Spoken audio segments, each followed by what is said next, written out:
Hello, Eva Sandersen. How are you? Welcome to Taekwondo Passion. It's a pleasure to have you here. How are you?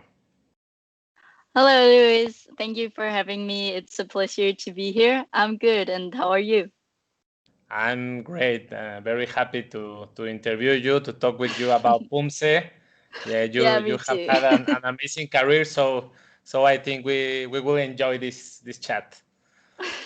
Thanks. Yeah, I think so too. How Definitely. how how is everything going there in Denmark? Everything in Denmark is good, like except for the coronavirus, everything seems normal. I just came back from my training, and I'll spend the rest of my day probably with my family. Great, that's great. What did you do today on your training? We prepared for the semifinals at this World Championships online competition, actually. So yeah, it's very tough, but it's also I learn a lot from it. Great. So you are, for example, today you train both recognized Poomsae and freestyle? Actually, I just trained Poomsae today, and also my freestyle is a bit on pause since I got injured in the start of the year, actually. So it's a really huge and serious injury, actually. But I hope I can get back to freestyle by February, maybe next year. Great, amazing. Maybe this pause, COVID pause, would be good for you. Yeah, yeah, it has been, and I have been finding myself more relieved, not stressing about my injury and being able to just take my own time to get ready and get stronger. Great. So yeah. How do you find these online competitions? Maybe before COVID, not many people not many people compete in Poomsae as now. I think now a lot of people is competing in Poomsae, and I find it great. Yeah, I think this online championships are really great. I think it's very creative and it makes athletes able to still practice and keep on having this passion for the competitions and Poomsae in general. And I find us Poomsae athletes very, very lucky to have this opportunity to still compete against each other because, well, to me, this part of competition is very important also to keep the athletes going and keep them motivated. I find a lot of athletes being demotivated because they don't know what to kind of fight for because everything just stopped and then their daily life just changed completely. Some athletes aren't able to go to their gyms or just train how they normally train, which is a big of a restriction to them. So I think us Poomsae athletes are very lucky. So yeah, I think it's a really great idea, and I like how much the organizations has put into this, and I find it very inspiring, actually. Great. Actually, the Worlds were gonna take place in Denmark, right?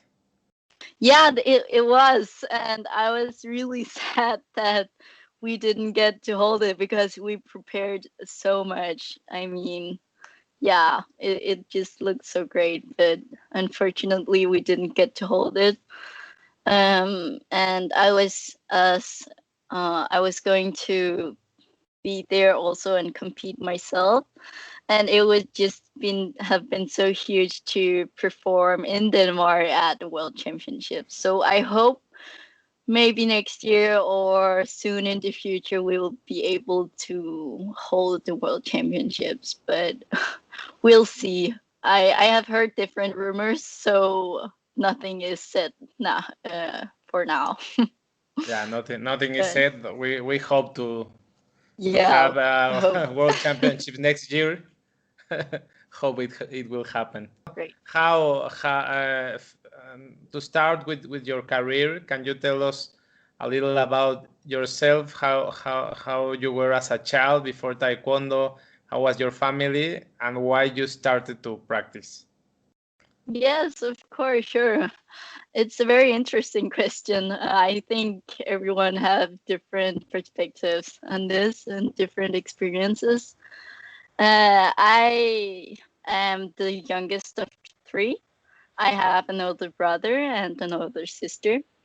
And then my mom and dad is actually adopted from Korea to Denmark.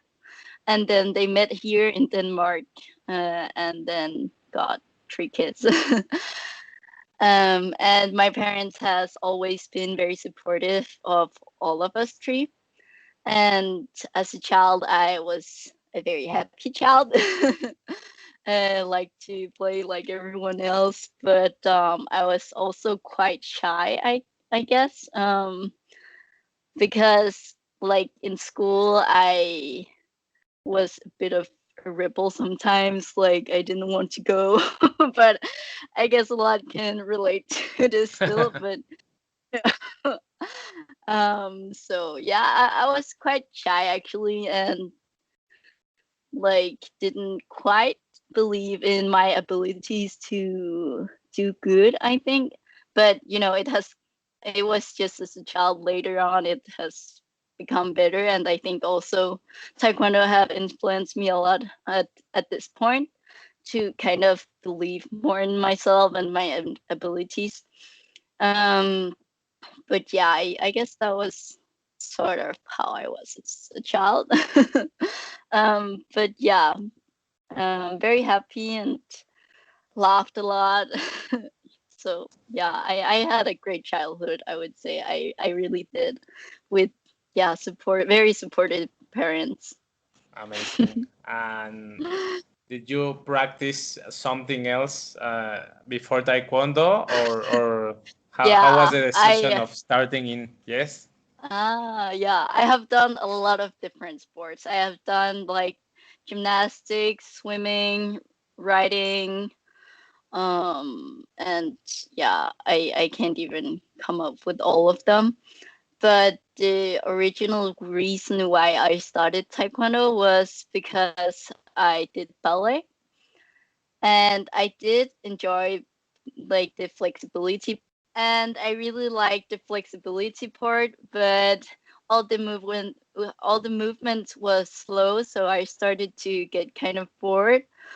And my mom really did enjoy dressing my sister and I up for ballet, with the small dresses in pink and doing the hair, all of this kind of stuff. So she had me continue 1 year more. And if I didn't want to do ballet anymore after that year, I could quit. And so I did. But my parents still wanted me to do some kind of sport because it's healthier and all of this kind of stuff. So my mom suggested taekwondo. Since my dad did taekwondo when he was young, he didn't get any further to yellow belt then, though, because he was very busy with job. I think I'm not quite sure about it.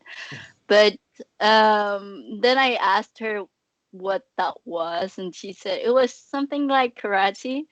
And my arms flew up into the air, and I just wanted some action, I guess. So yeah, I started, and the first training was something with actually like nunchagos and bow staffs and so on. So I thought it was pretty cool. Wow.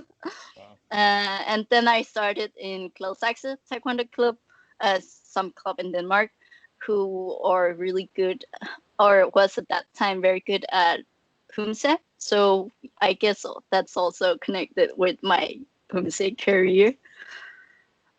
So yeah, that was how I started Taekwondo. Oh, actually, I thought there was a point where I actually wanted to quit, but then my mom.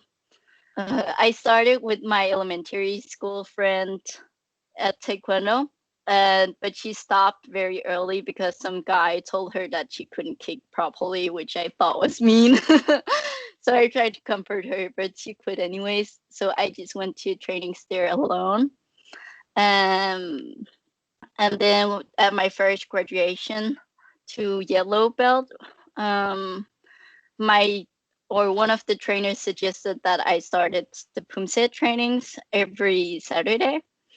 And I then went there, but because everyone was so good, I wanted to quit because I was like, I can't keep up with that.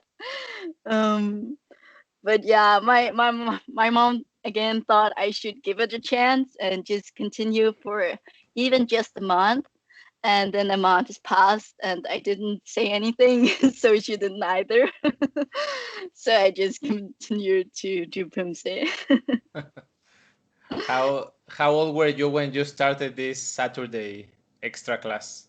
I think I was about 8, Oh, actually. you were young. Yeah, I Uh, was.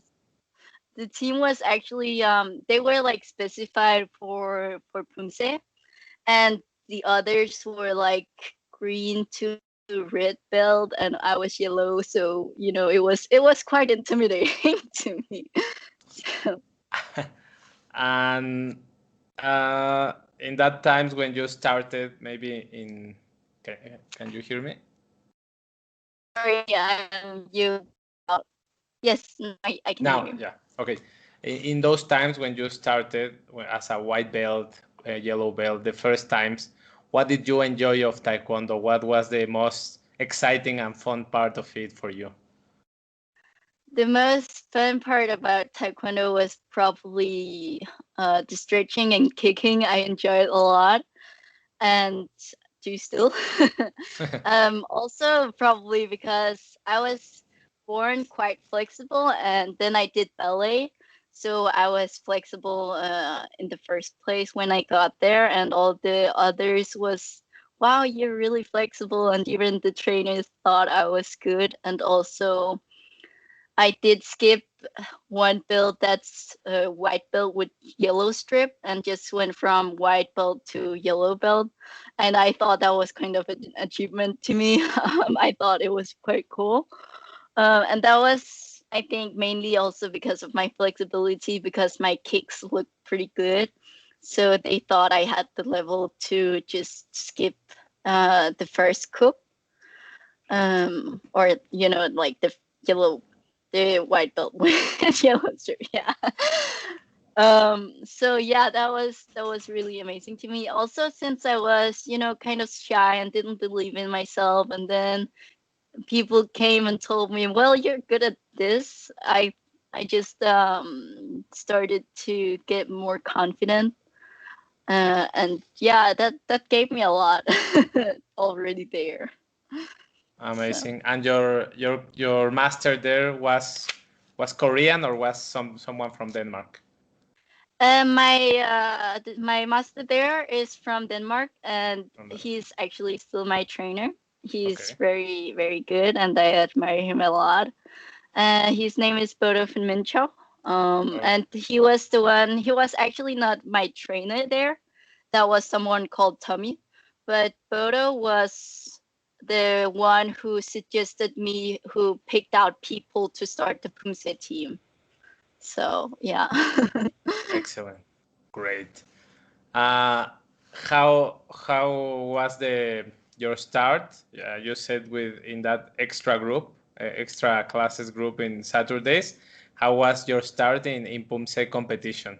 I started Poomsae competitions in 2010, actually quite soon after I just got my yellow belt, because when you get yellow belt, then you can start going to competitions. And it's actually quite fun because um, whenever I started, like when I started Taekwondo and when I started competition, I didn't believe in myself, and I was very unsure about what I was doing, and intimidated. So my mom actually she thought I should go to competitions also to get more confident, I guess. So she really tried to force me, don't get me wrong, but to go to competitions and said, well, I'll give you this play if you go to competitions. And at last I was like, well, okay, I'll go. It's probably not that bad.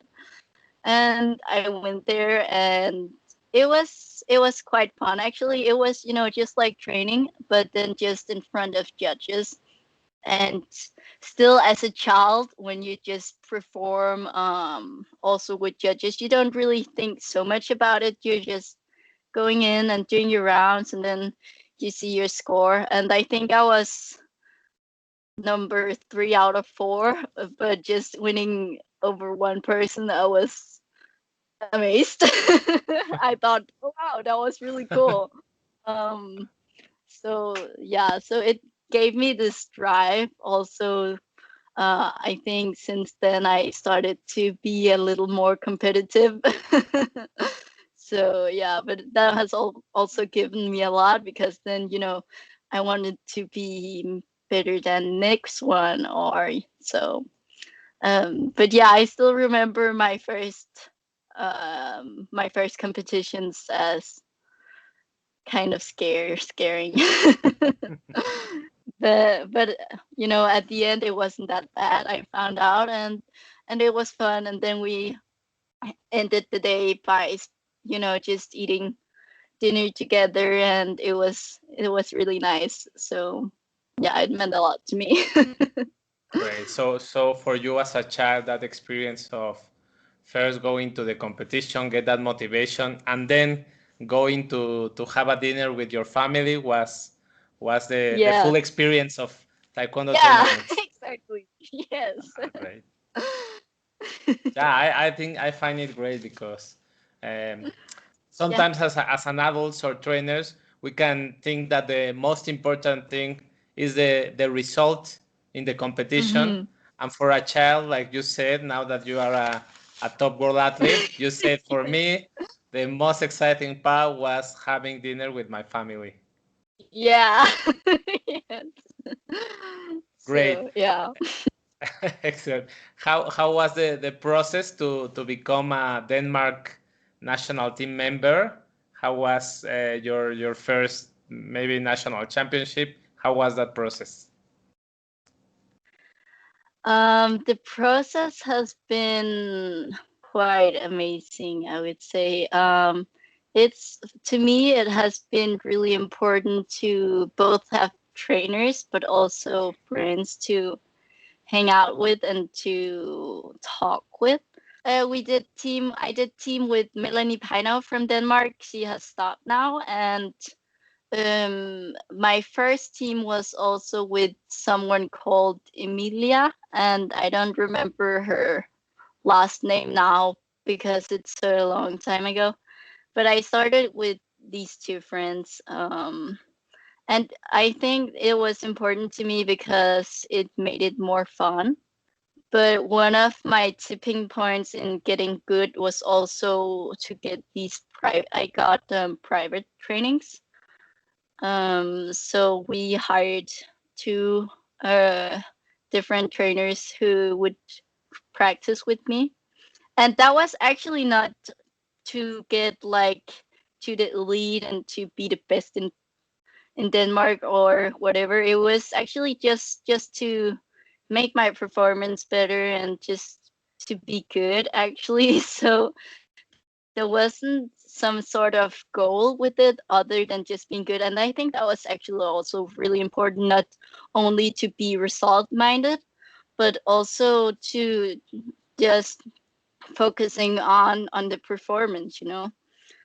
And I think this was very important. I started with my private sessions already when I was green belt, actually, and first ended these kind of trainings. Actually, I haven't. I still do private trainings.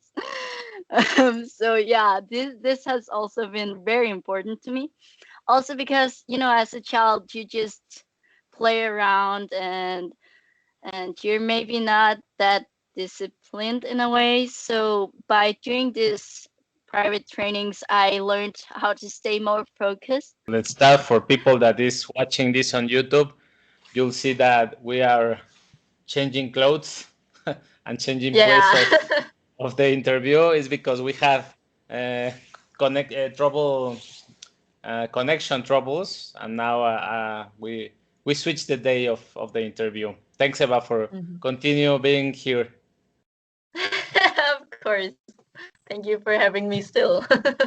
Excellent. So we were talking about you have had private classes during your life. You were telling us that you haven't stopped taking private class since you start as a little girl. You are still giving that extra to train. And I want to know how, if you had certain tipping point where you went from just enjoying Taekwondo and competitions to start thinking in international success and world level events. Did you have that? Yeah, I mean, at first, like when I started Taekwondo, as I said, like I didn't even want to go to competitions because I was kind of intimidated. And at first, I didn't really have this competitive nature, actually, because I thought, well, everyone is good, so why aren't we just good together? I guess.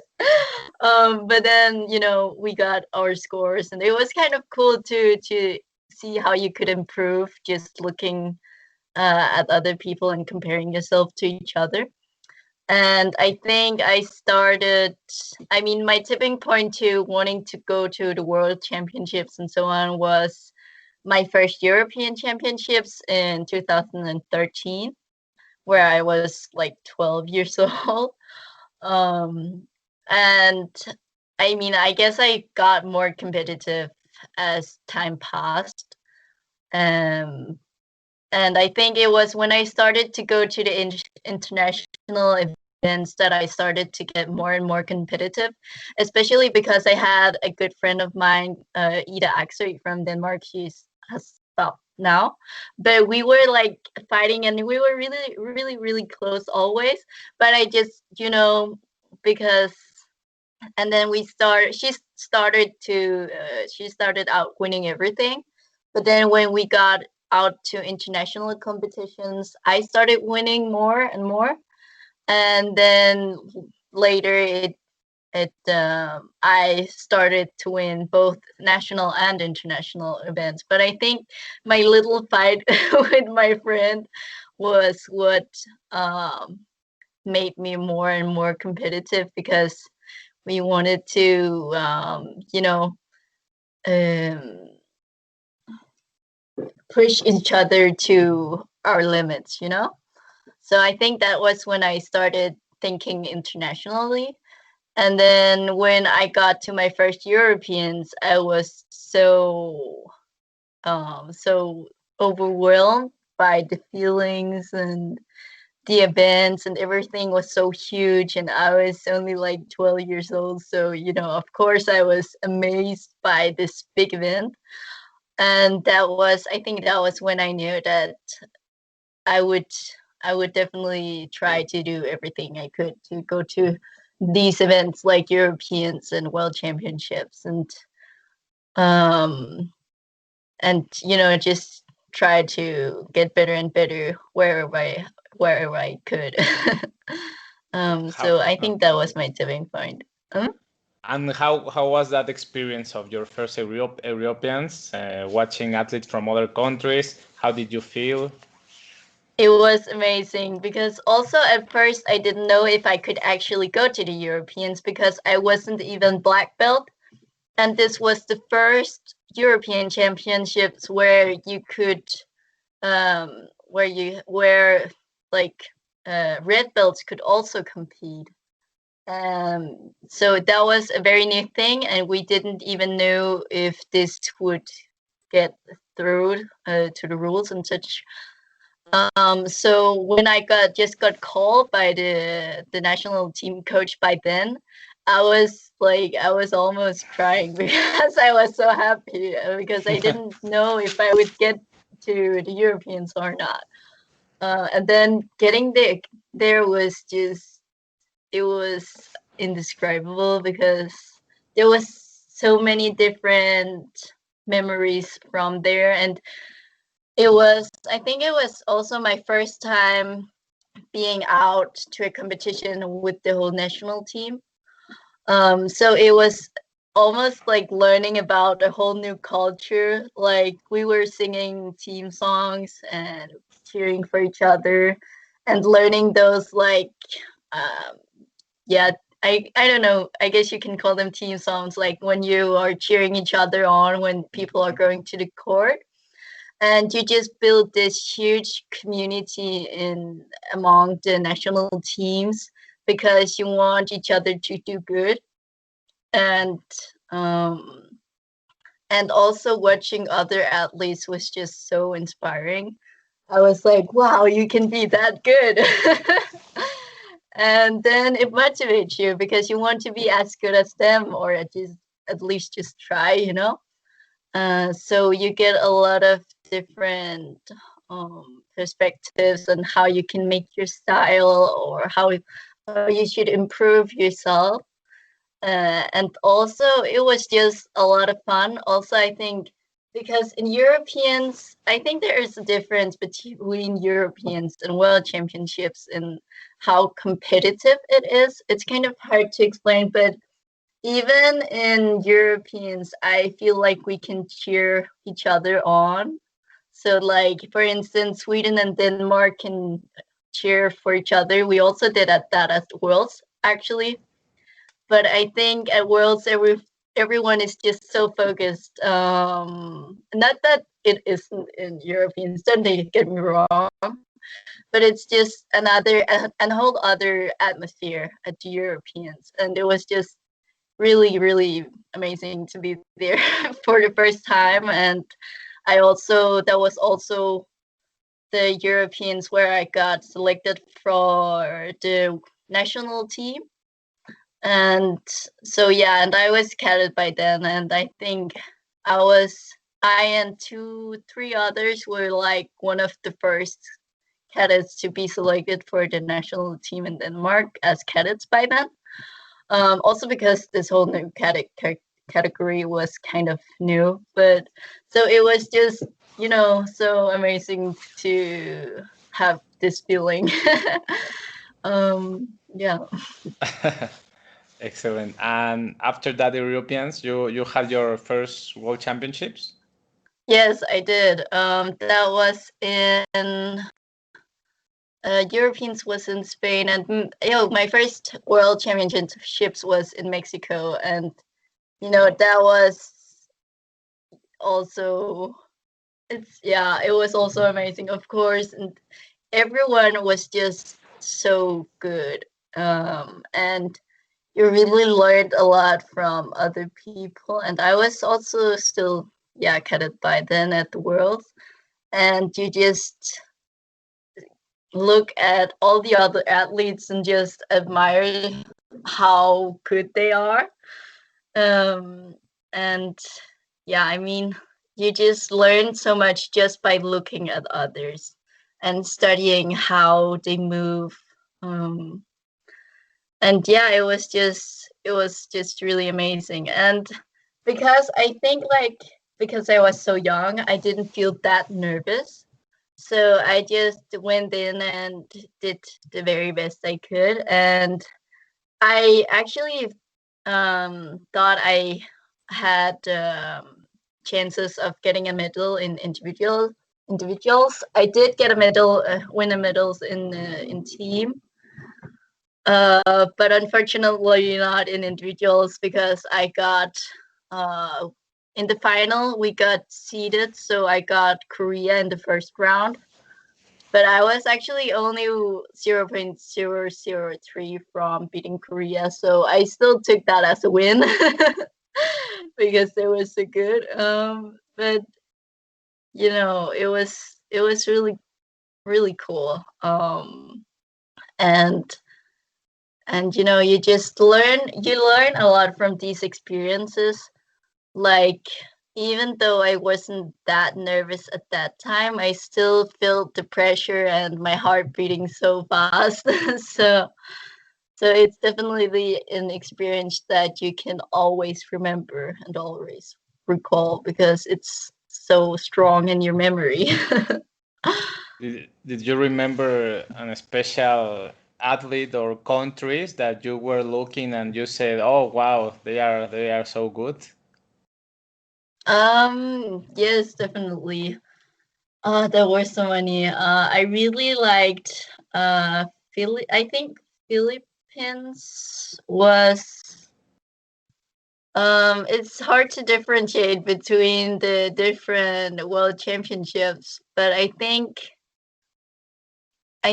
it was Philippines with Sean Piazubito who won freestyle over 18. I think I'm not sure if that was in Mexico. But I thought he was really cool and did a really cool choreography.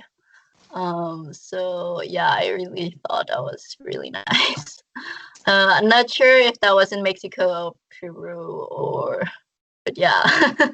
Okay, don't worry. After it Mm, was the Peru World Championships, right? yes, it was. And Mm. how was that experience?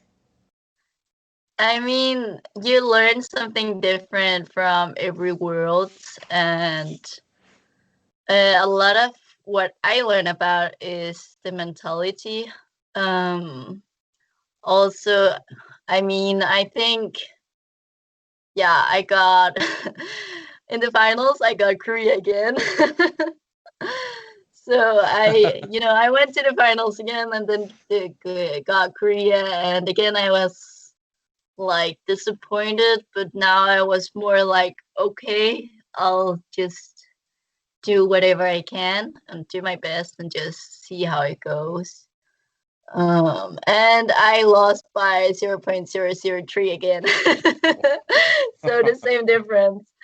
Um, yeah, but I don't know. But I definitely learned to keep calm and just expecting the worst and just be prepared for everything. I think that's very important when it comes to competitions, to not get shocked by anything or to um, like be disappointed before you have even went to the court.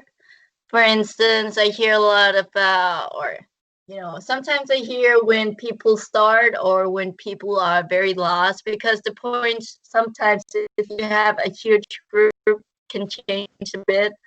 For instance, if you start, maybe they just won't give so high points because they don't know who comes next, right? So it's hard for the judges to judge. Probably also because then maybe an hour has passed and then it's hard to remember the first person, right?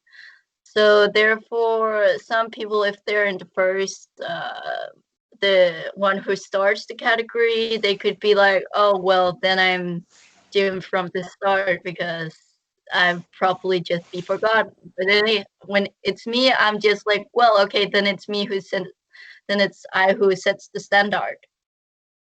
And that's just the thought that I go in with. So and even if you're last, then just make it something that the judges can remember, or this whole way of thinking, you have to change it and to make it um an advance for yourself. So yeah, I think that's what a lot of world championships have learned me, to take advantage of the situation and not turn it into something bad before it has happened. Like you never know, so don't make it bad already. Okay. Yeah. Mm. And well, you have had many world championships, many European championships. Which of your competitions do you remember more gladly and in a happy way? Oh, that's definitely the last Europeans. Like I could, yeah. I was that was my first year in senior, and it was in no, sorry, it was in Turkey. And one of the persons that I have admired the most through my whole Taekwondo career is beside my trainers. The athlete Elif Yilmaz from Turkey. She won senior female in Mexico. And at my first, that's actually pretty fun because in my first Europeans, my private trainer by then, Alexandra van Venture, said to me, "Eva, look, that's Elif." And she said I should look because she's good. And I then looked and of course thought, yeah, she's really good. And then I actually met her to my trip in Croatia where my good friend Hannah Vlasic invited me. And that's, yeah, I didn't even know Hannah by then properly, but now we're like sisters. And yeah, and Elif is also like my sister to me, and we just developed a really great relationship by then. And just meeting her was so inspiring because she has such a great personality and has shown me nothing but kindness. And she just have given me some of my most valuable advices that I have tried to outlive since she told me. And then at this European Championship, I knew she was the last world champion in my category, and I knew her as a person. So I just really wanted to go to finals, and we were together, and I was just so happy just being in the finals with her because she is such an amazing person and such an amazing athlete. So just being on the court beside her was unreal to me. And then we wished each other good luck before the finals. And after we did I remember Pyeongwon, and I was kind of nervous, but still I felt confident because I mean I just wanted to think of my performance and not of the result. So I just wanted to do the very best I could.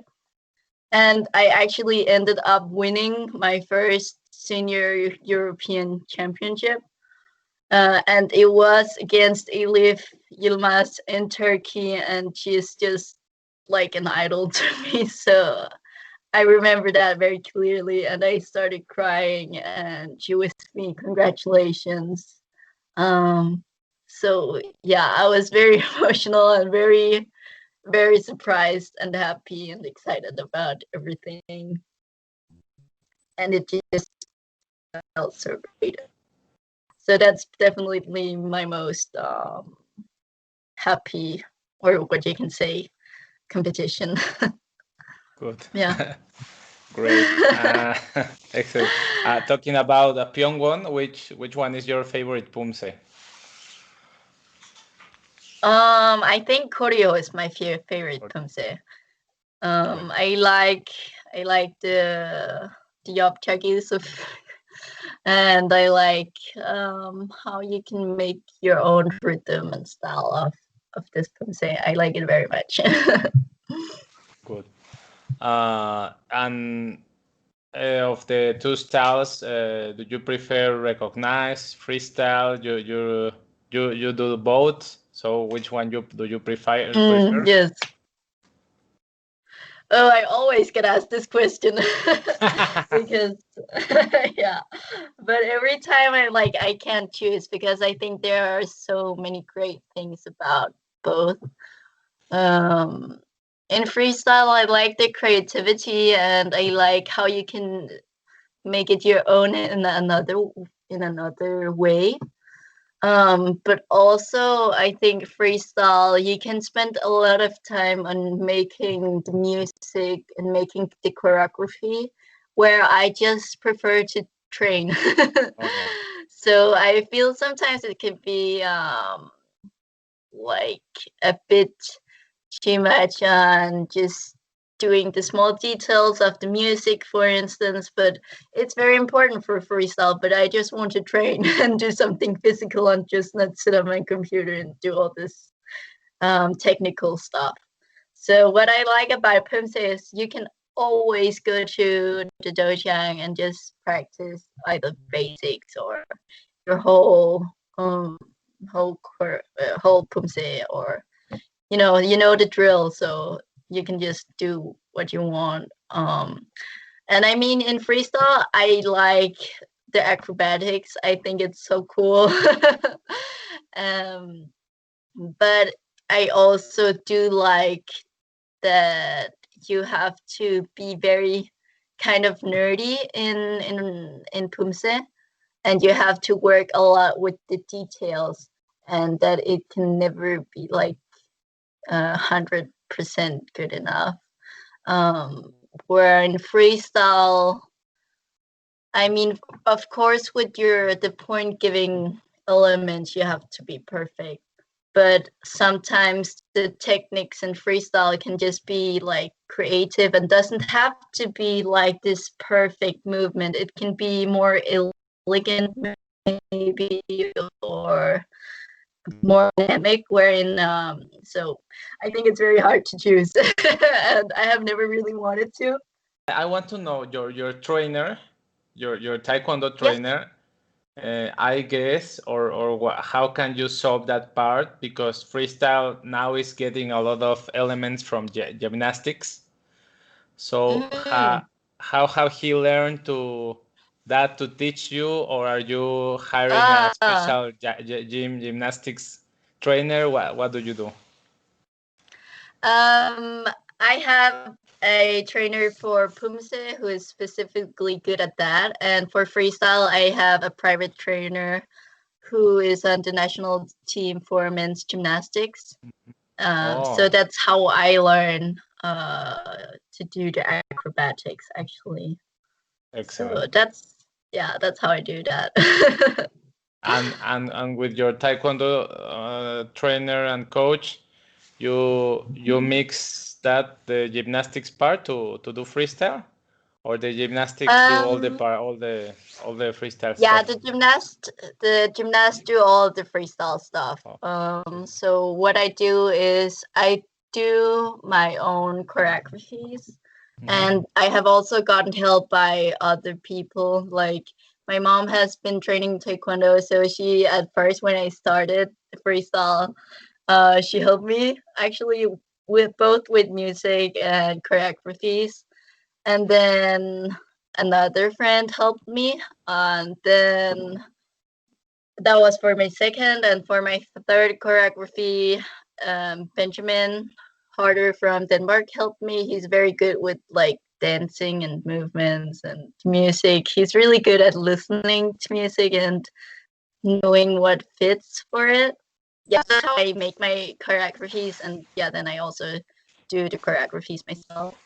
And I mean, the techniques aren't that hard because I know the techniques from Poomsae, so I know how they're supposed to look, so I don't need help for that specifically. But then, you can always get tips from your teammates on the national team, like, oh, look at my choreography, what do you think? And I have done so as well. And for acrobatic parts, I have trained with my trainer from the national gymnastics team. And for spinning kicks and flying Yapchaki and flying Yapchakis, I have trained with the national team trainer. Yeah, so that's mainly how I have done my freestyle career. Excellent. Great. How do you find now the rule set of Poomsae? You like it? Is there something you would change for Recognized Poomsae or for freestyle? I think for freestyle, I would maybe. It's hard to say, but I think it's hard for the judges to know the level of tricks, So I think maybe they should get some, not, like courses at tricking seminars, maybe. I think that would be a very good help to them. Also, because you can hear people call maybe a gainer a fourth for 540 maybe or so, or you can hear a commentator call a 900 at 540 hook, or I don't know. So they don't know the names of the tricks, and I mean, of course, the names aren't the most important part, but you should know which one is harder. And also, I know someone, it's very hard to explain if you don't know what the tricks are. But for instance, a race, you have a touchdown race, you have to floor. But then I think I heard some judge saying that the guy lost his balance and had to put his hands onto the floor, which is incorrect because that's the trick, So I think it would be better if they could educate into more tricking related world so they could understand the movements. Okay. So yeah, I think that could be a help to the judge. Excellent. It's been yeah. an idea suggested by other athletes also in the Oh, Spanish really? version Okay. of the podcast. Yeah, it's Okay, I wow. think it's a need in it. Yeah. You are not alone. Okay. Okay, that's good to hear. It's just some crazy idea by me. I want to know for people that is hearing us and to have advice from a top athlete like you, how if I want to do a vertical Yapchaki, what with proper technique, not just rising the leg. Yes. What should I do? What kind of exercises you recommend to improve the Yapchaki? To improve the Yapchaki, I find slow kicks very helpful. And I have actually a whole routine for just Yapchakis and Yapchakis, which takes 1.5 hours, where I use these training bands, like some long ones, not just those small ones for the glutes, but long training bands. And then I make the band pull backwards from where the toes of your standing foot is pointing, and then I first put the band around my kicking foot, and then do knee just lifting the knees up to Yapchaki position. And then you want to have the right position of your knee and focusing on the knee going as high as possible. Okay, and then I do that 12 by 2 times. 12 repetitions 2 times. Then I move on to slow Yapchakis with the band around both of my ankles. So the band's like pulling down when you can just have it onto a bar, so it just pulls backwards depending on how high your kick is, right? And that's I think that's the most important 2 exercises that I do in my program. And also do slow Yapchakis, both slow and strong. So the first you want to do maybe 10 slow Yapchakis as high as you can, looking at the mirror because the mirror is getting feedback. And then you want to hold this after the 10th kick, you want to hold it for 10 seconds. And then after these 10 seconds, you want to what is it called? Put your foot up and down 10 times. Okay. And you do that with both legs. And after this exercise, you can maybe do strong Yapchakis or powerful Yapchakis where you only have your kick up, your knee up, sorry, and then you kick as hard as you can. And you can both do this just in a low height, maybe momentum height, middle height, or you can also try to do it as high as you can, depending on you know, you can do both exercises. If you just want to only practice the strength in your Yapchaki, you can just do it middle height. So yeah, I think that's some great exercises to improve your Yapchaki. And then also, of course, stretching to get more flexibility. Yeah, it's not possible to have a good Yapchaki without a good stretching. Exactly. Yeah, but most important in the Yapchaki is to get your knees properly up, because for else your Yapchaki will just look like a circle or a stretching kick where your knee is stretched all the way through the kick. But you know, you need to get your knee up and then kick and get your knee in again and down. Very important. Thank you, Eva. Great advice. And what now I want to know for competition also, how what advice you would you do to us to, you know, there are certain athletes that can train this level, and when they compete they go a level lower. What do you do to perform at your best the day of the competition? Okay, so it is very important to have the mentality in mind, because I find the mentality as important as your physical form, to be honest. Because a lot of athletes gets nervous or frustrated, and you know, I do that myself. One of the things that I learned very early from my trainer was to, if I got nervous or stressed or frustrated, I should close my eyes and then breathe in through my nose and breathe out through my mouth. And I would do that just until I feel relieved, or I have let go of the stress. And it's very helpful, just to calm down and think clearly, because what you do at competitions can maybe be not thinking clearly and thinking all these wrong situations that could happen. And then also very important is to be prepared for everything, no matter what. Be prepared for everything.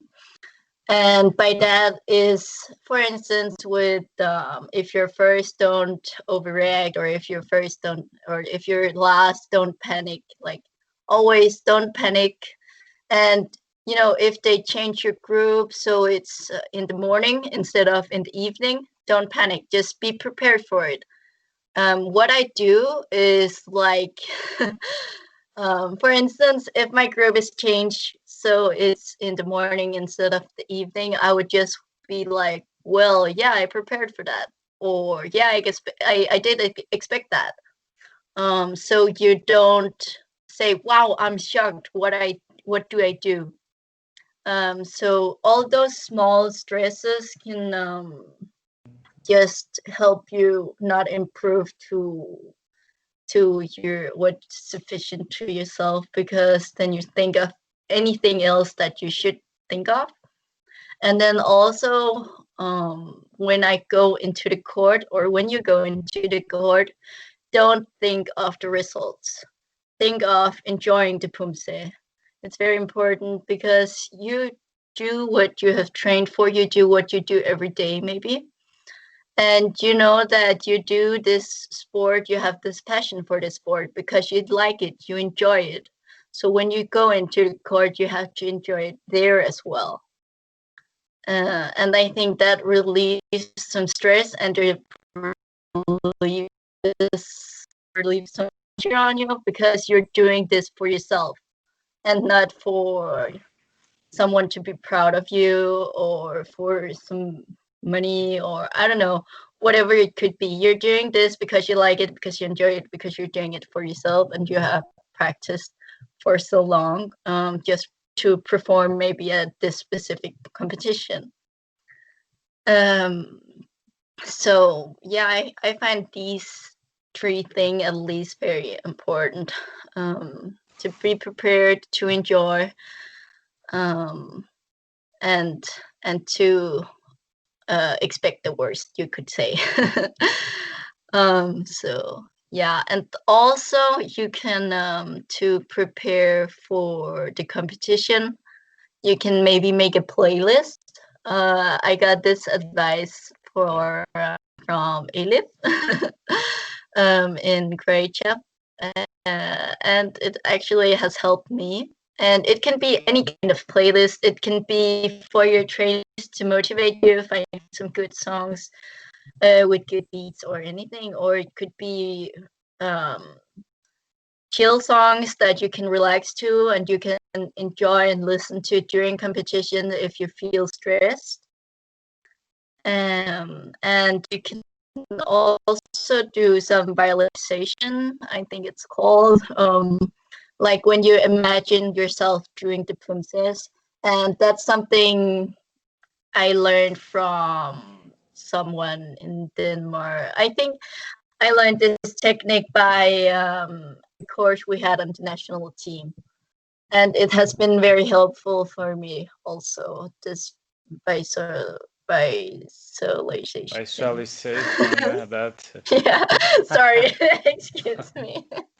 But you know what I mean, like imagining yourself being on the court, just imagining every sense, like noises, what you see, what you can smell, everything. Just imagine you're being there, doing awesome on court, and then, you know, feel it. And yeah, just be feeling it, being happy and relaxed in a like safe environment where, you know, you can't actually fail because it's in your imagination, you know. So yeah.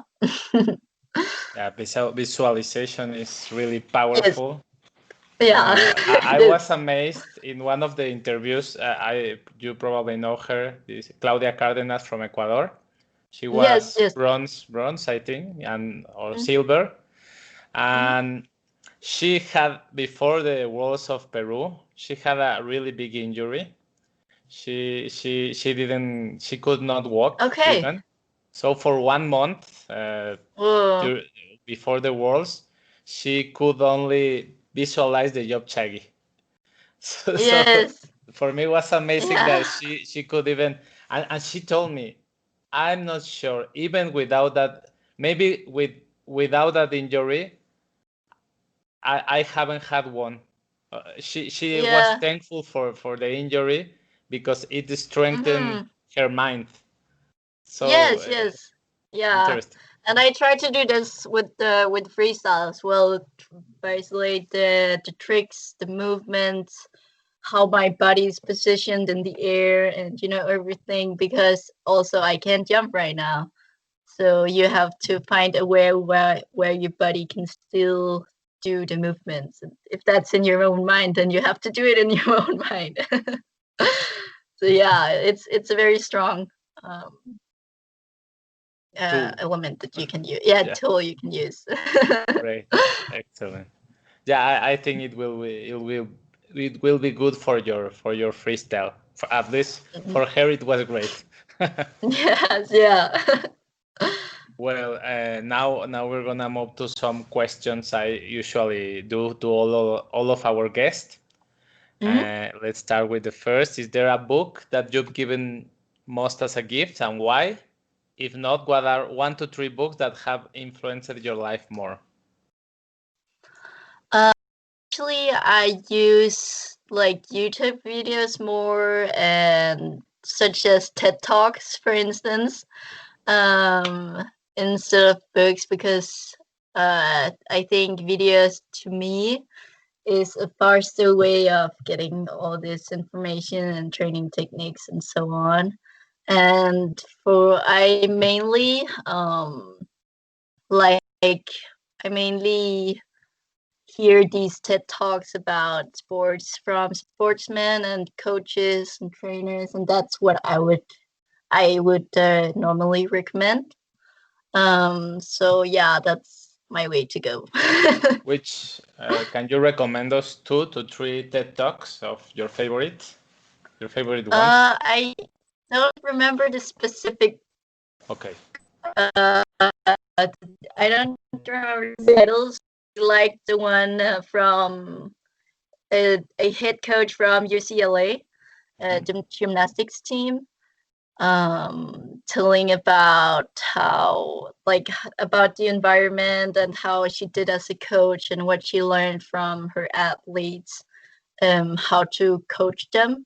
That you're, for instance, coaching the whole person, not just the skills of the person, but because her team, she was very strict, a very strict trainer, but at last the teams told her that they actually didn't enjoy to train because she was too strict and only was resulted minded, and she didn't look at the person. So I think that is also very important, just working with, how to comfort them, how to get them to do their very best, because every athlete is different. Some people you have to yell at, some people you have to comfort, and you know, you never know, but you have to listen to the athlete and not just look at their performances or their skills. You have to look at them as a person. But unfortunately, I don't remember her name. Don't worry, you can tell me later, and we can put it on the show notes. I will do. Yes, And I'll send you some TED Talks later then. Thank you. And would you like in the future, the way you are talking, I don't know, maybe you would like in the future to be a coach, or what do you want to do? I think there's a long time till you retire, but after your athletic career, what would you like to do? I mean, the goal would be, of course, to go around, coach and be a trainer. Maybe move to Korea and learn Korean at some point, sometime. That could be really cool. And I mean, yeah, it's every athlete's dream to become a coach. So that would be like the dream for me coming true. So yeah, definitely that would be so much fun. And so yeah, it would be a dream come true, basically. Amazing. How do you use your spare time? Do you have any? I usually use all my time for Taekwondo, and then eating and sleeping. But actually, I also have been spending more time with my family recently, which I value a lot. And then I'm also spend a lot of time together with my boyfriend, and we train together as well. So that's mainly how I spend my spare time, if I have any. So, amazing. And you also go to school, right? Yes, I do. Yes. So as an I'm in my athlete, last year. Okay. Yeah, I'm in my last year for So you high you don't school. have many free time. No. Yeah. Which places of the ones you have visited for competition have you liked the most? Can be the place or can be the atmosphere or something that you like about the country. Yeah, that's definitely not a hard question. I love Korea. I have been to Korea Open, and I have been to Kim Cup, and I have been to Korea just to train for like multiple times. And I mean, I just love the country so much. I love the atmosphere. I love their transportation system. I love the convenience store. Like, everything about it is just amazing. So yeah. You live in Denmark. Do you think the transportation system of Korea is better than Denmark one? Oh. Yeah, Korea's transportation system. It's funny that you point that out, right, of a country, but it's really good, and it just works so well. And yeah, well, but in Denmark, the transportation system is also not quite easy to find out, but you manage.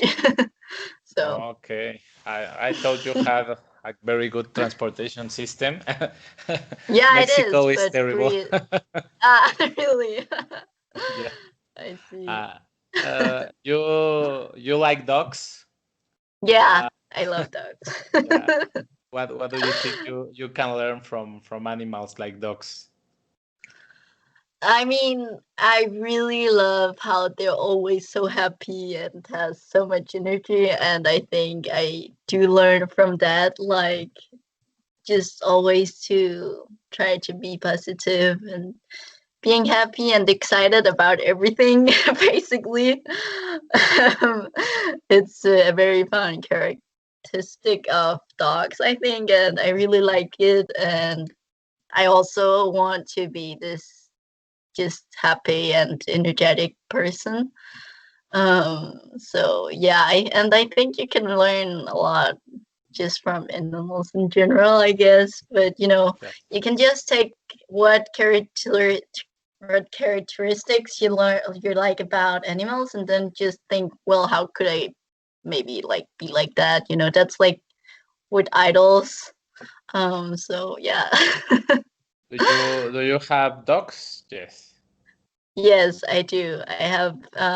I grew up with a dog, and then when she passed away, we got another dog. So yeah, we have always have had dogs in the house since I was born. So I'm very I'm very happy with animals. So yeah. What purchase of less than 100 euros has most positively impacted your life in the last 6 months? Oh, that's a hard question. I think actually I just use whatever is available. And I think my club has a lot of stuff. Like uh, um, we have these elastic bands, and we have kettlebells and weights, and we have bars to do pull-ups and such things, and we have bars onto the wall that we can grab onto. So I think I just take whatever I can use and then just use that. So I don't think I have been needing to purchase anything recently, actually. So yeah. Good.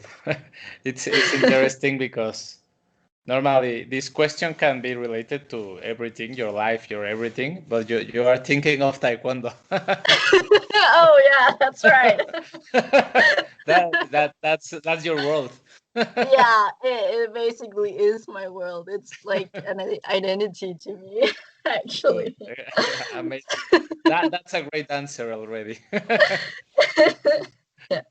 Do you have any specific failure, maybe a favorite one that set you up for later success? Yes, I do actually. That was my European Championships, where it was in, I don't know if it was in Serbia. No, I don't think it was there. Maybe later. Or okay. Anyways, I did freestyle, and I just knew everyone was expecting so much of me. Like everyone knew that I would win gold, and I did win silver and not gold. I started winning, but then the second place went and did another round. I don't remember why, but she got another try, and then she won instead. But that was a very huge failure to me because I really wanted to win. Yeah, okay, but so I just knew everyone was expecting me to win, and I got more and more nervous, and I didn't enjoy going to the court because I just felt the pressure of everyone else.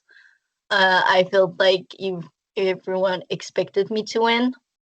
So I definitely learned that I should just mind my own business and just not think about everyone else, what they would think.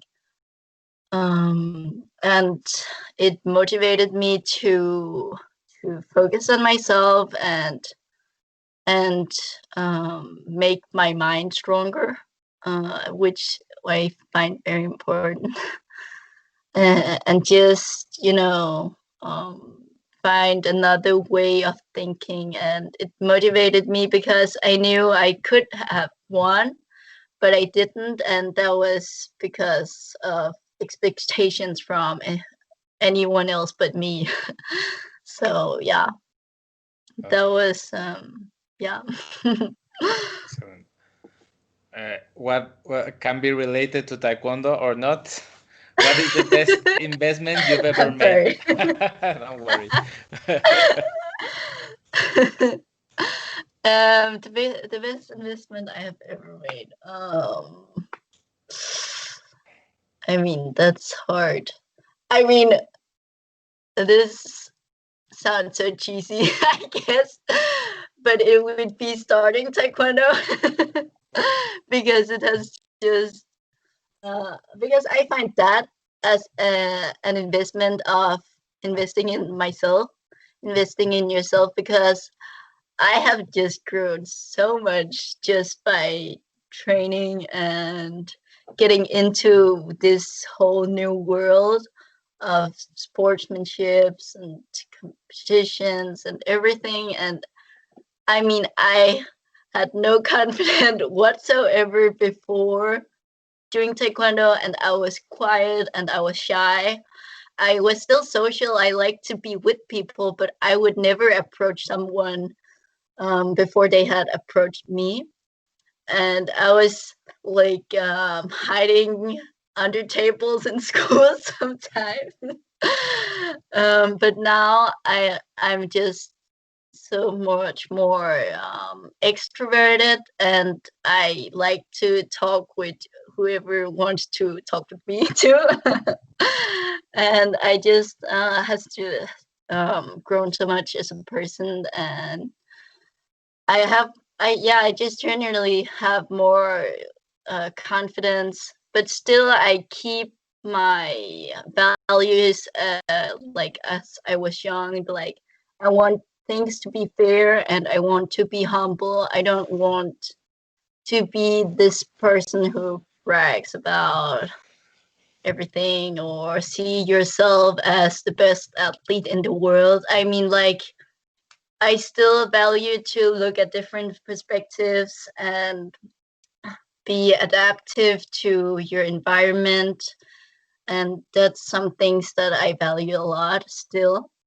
So I think yeah, you're always or developing on yourself. And I think just Taekwondo has been so much more than just me getting better at a sport. It has been me improving myself and my values and getting to know myself better. And so yeah. I like your answer. Beautiful answer. Thank you. What Thank you. advice would you give to a 13-year-old starting to compete in Poomsae? My first advice would be to have fun, because no sport is worth spending time on if it's not fun to you. And then it would probably also be like to I mean, if it's kids, I think the most important part is to have fun and just to make friends that you can relate to. And I think this is the most important part starting a sport, whether it's Taekwondo or it's swimming or whatever it could be. Because if you don't make friends or you don't enjoy the sport, then why are you doing it? So that's definitely so important. What are bad recommendations that you hear in Taekwondo or in Taekwondo competitions? Something you don't agree with? This is a very good question. I think Generally, I would say that there are no bad tips or no bad advices, because I think whatever it might be, you can get something out of it. Even if it's kicking low, maybe. This is not a bad advice, because maybe the trainer is thinking, oh, if she kicks too high, she will lose balance. But if she kicks lower, she can kick stronger and more confidently, and she can show that she's daring to kick low while all the others are trying to kick high, for instance. Or it could be, yeah, okay, I don't know. But so I don't think there's any bad advice you can give, unless like do bad. That's a bad advice, right? So it has to be like a concrete, like, I don't want you to win, or something that demotivates your athlete. So like, for instance, it could be that athlete is so much worse than so much better than you, so you shouldn't even be here, for instance. But it could also be turned in a more positive way if the trainer said that athlete is so much better than you, but at court she maybe get nervous, and I think you can do better at court than her. So then the athlete would turn this into a good thing. So instead of being nervous looking at this really great athlete, thinking, well, I can maybe beat her at court because she will get nervous there. And then I just have to be more confident. So that's how I look at these perspectives, because I want to get everything out of as an advice as I can. And I want to be open-minded and just not be in my own strict world, like you have to do this and this and this. Also, because the Taekwondo world is not static, it's dynamic. For instance, the rules also change, like, should you look at the kick or should you look straight? That's a debate that has been going since like I was red belt. Like, this competition you have to look up, this competition you have to look straight, and then you have to be adaptive, right? So yeah. Right. So even from a bad thing, we can get the better. Yes, I think so. That's how I look at it. What do you do when you feel overwhelmed or unfocused? What do you do to be on your way again? I listen. I do breathing, closing my eyes and breathe in and breathe out. And then if this doesn't help, you can maybe try again. But then while you breathe in and breathe out, think of a happy memory. For instance, I could think of my European Championships with Elif. And then you have to get this emotion with you. And also sometimes, for instance, after I won Kimon Young Cup in Korea, my very first Korean competition, I was so happy. And then I closed my eyes and just did my slow breathing and thought, okay, save this feeling for later. So what I do after an amazing experience, I sometimes save the moment in my body so I can take it up later. Oh. And also you can listen to music, just to get another atmosphere and get your thoughts on something else, And then also I have a lot of sleep. But also sometimes you can think of, who do I want to be?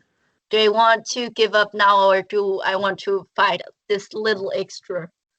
I had a German Open. I did freestyle very long time ago. My trainer asked me, I was so tired after individuals. I have been training all day and so on. And it was the last round I had to do for the freestyle, and my acrobatics weren't working. So I just sit down and was like, I can't do this. And my trainer asked me, do you want to quit then? And I said, no, I don't want to quit. And she said, well, if you don't quit, then you should do your best, right? And then I realized that she was right. You know, you either go all in or you don't. So yeah, also, yeah, think about who do you want to be? Do you want to quit now, or do you want to just push a little harder? Amazing. Is there certain question that you would like me to ask that I didn't? And if yes, which question would be, and or if there's something that you would add that we didn't cover in the interview? I think you had some really great questions, and I really thought a lot about them because I think it's very important to answer properly, because I think other athletes could get so much out of these questions. I think I did find a quote actually that I would like to say, which is, be the type of person you want to meet. Because I think this quote has inspired me to work harder, and it has even been before I didn't find this question just now. I think I just had it in my mind ever since I started taking Taekwondo seriously, because I thought, okay, when I first started thinking, how do I become world champion? If I want to become world champion, then I have to train like a world champion, but also I still want to be this kind and nice and humble person. So, you know, I think I have lived by this quote even without noticing. So yeah, I just find it very beautiful, I guess. Amazing, great way to close the interview. I'm really thankful with you, Eva. I think it was a great interview. You are young, but you talk slow and you think the answer, and that give us really good answers. I'm glad for it, Eva. Congratulations for your Thank career. you. I hope Thanks. I'm pretty sure that you continue growing up in Taekwondo. So thank you Thank you. very I hope much. so. Thank you for having me, and it has been a pleasure to be here. I have really enjoyed the time, and thank you for letting me, you know, getting interviewed and thinking about all of these questions. I mean, sometimes you do stuff without even realizing, and then it's important just to stop up and think about it. And I also did get a lot out of this interview, so I hope everyone who is listening or seeing this is as well. So yeah, I really hope so. I'm pretty sure that it will be useful for many people. How can people contact you, Eva? Oh, they can contact me anytime at my Instagram. I think that's where I'm most active. It's I'll send it to you, but it's Eva_Sandersen. Okay. And I mean, like, I'm not. Please don't afraid to contact me, because I'm not biting or anything. So yeah, don't be afraid. Just contact me. I'm happy to help. Okay. Thank you, Eva. See you. Thank you. Thank you so much. Bye. Bye.